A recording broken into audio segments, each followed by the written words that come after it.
Hey everybody, this is Ryan Schumacher. For the Jigsaw, I chose the teacher-made assessments.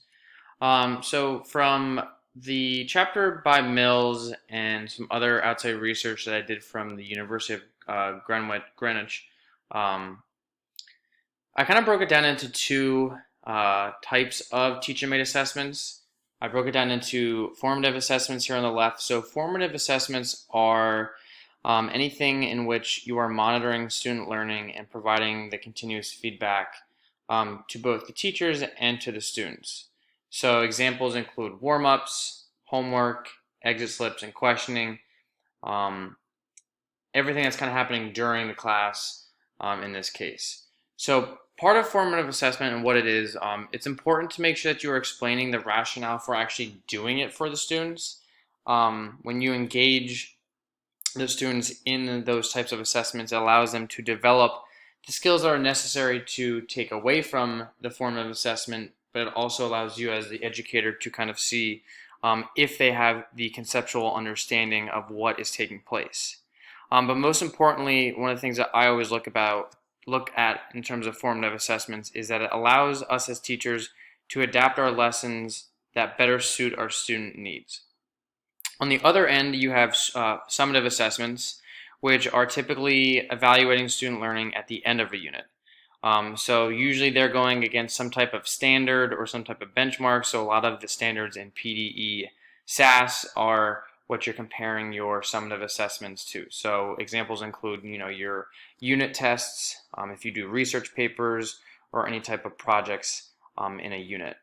And something that some of the outside research that I found was that it's important to make a connection between the formative and summative assessments. And the reason for that is it really it improves the overall summative assessment score. So if you have that connection between what you're doing in each lesson to what's happening and what you want them to do at the end of a unit, it kind of leads to that academic improvement overall. These types of assessments are typically a qualitative technique. So the questions that are asked in formative, especially for a teacher, is how can you adapt your lesson to better support your students? So what are you taking away from the questioning techniques that you provide? Or how could you modify a lesson for students who are struggling or are high achieving? So can I, provide them enrichment? Could I pull groups aside in small groups to kind of help them out with the content area that they might be struggling with? In terms of the student, in terms of a formative assessment, it's asking them what do they understand and what do they do not understand about what's going on in the unit. And then on the summative end, it's mainly asking what are the student learning outcomes. Right? Are they mastering their skills? Do they still need things to be changed? Do I need to change my unit completely? In terms of the formative assessment strengths and weaknesses, some of the strengths are it obviously provides instant feedback to both the student, but also to yourself as the teacher. Right? It allows you to kind of see into what they're learning. It allows the students to participate. So you're kind of getting that instant idea of, okay, do I need to change what's going on? It gives you the accurate views of student ability. So again, pulling those groups together. Do I need to, reteach something? Can I move a little bit quicker? Do I need to, cut something out of the lesson? And a lot of it provides that personalized learning. Every student's learning in a little bit of a different way. And by providing those different techniques, it kind of allows the student to feel a little bit more at ease when they're in the classroom. Some of the weaknesses of formative assessments include it does take a little bit of time to create them, but also to check in, so you kind of lose that instructional time at some pieces. And sometimes they lack the same weight scale, so summative assessments are typically larger in scoring, so you can't really gauge 100% as to what the grading does for a student. In terms of a summative assessment, their strengths and weaknesses, the strengths is that it could be an indication of effective learning instruction. Did something go really well? Did something need to be changed? I said prepared for standardized testing, and what I mean by that is it kind of gets students to understand what testing might look like in terms of AP exams or what PSSAs would look like if you have similar questions. And lastly, it does identify the weak areas and the strong areas of your own teaching. What went well with the students and what did not go so well with the students. Weaknesses, a lot of summative assessments, when you do research, it says you're teaching to the test. So you want to make sure that you are adapting and making sure that it's still fitting the needs of your students.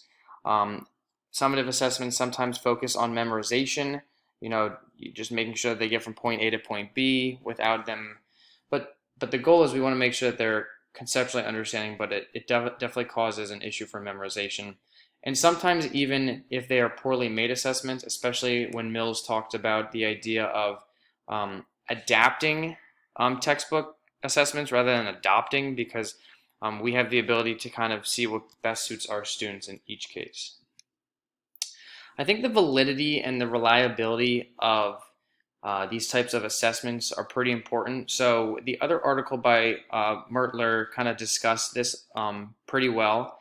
So the important thing about these assessments is that they have to relate directly to what the research question is or what your standard is.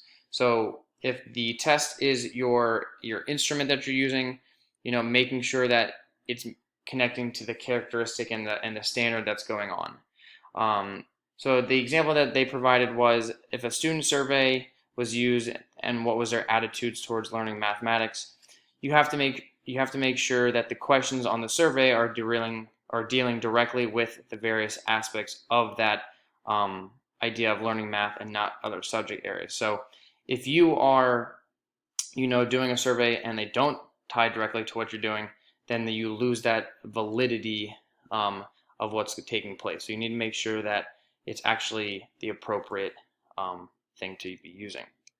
In terms of reliability, the author continues to talk about the idea that the reliability handles the consistency of that data that you're collecting.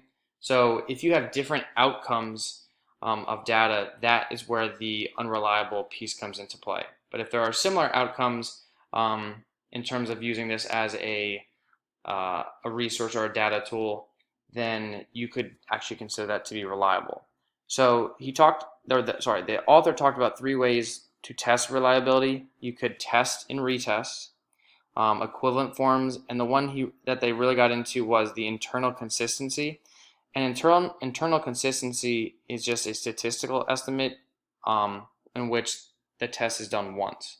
So they use this formula called the Kuder-Richardson Formula 21, and it ranges from a scale of 0 to 1.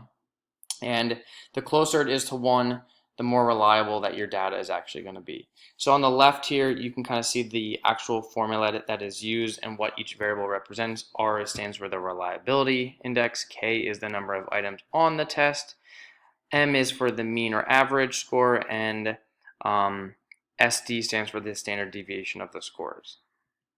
In terms of the ethical perspective, we just have to make sure that our data is being kept confidential. Right? Student data should only be shared between the student, the parents, the teacher, and the administrators who actually have access to it. It shouldn't be shared between students.